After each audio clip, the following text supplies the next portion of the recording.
principal and interest versus interest only, which should you choose?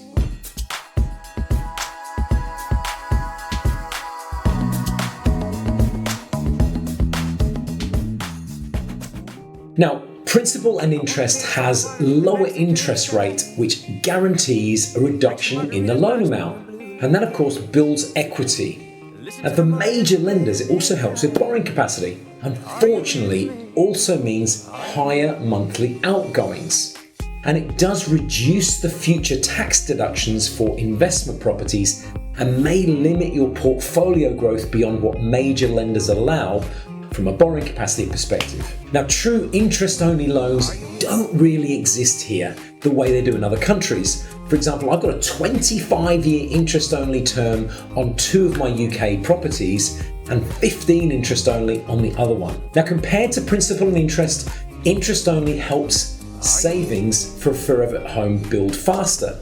It has lower monthly outgoings and it does preserve the future tax deductions. For some non-bank lenders, they also lead to a higher borrowing capacity.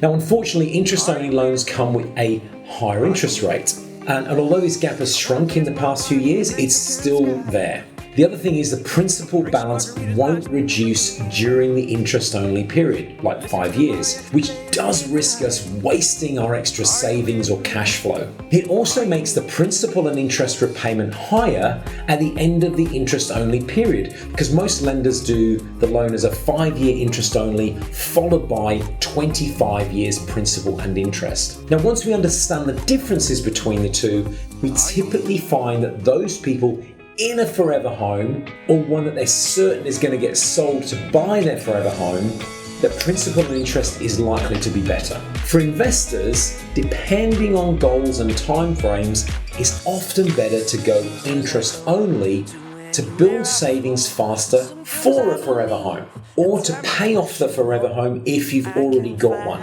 Now, the cheat solution, if you've got spare equity, is to use a line of credit to make principal and interest repayments on the investment loans, whilst only contributing interest payments to the line of credit. But I'll need to cover that in more detail another time. As always, speak to a good broker to help figure out which option might be the best suited to your needs. Now, my name is Max Phelps. I'm a mortgage broker with Golden Eggs, and as always, be genuine, fun, stay curious. Stop claiming like you own and think about the show. We're all playing the same game, waiting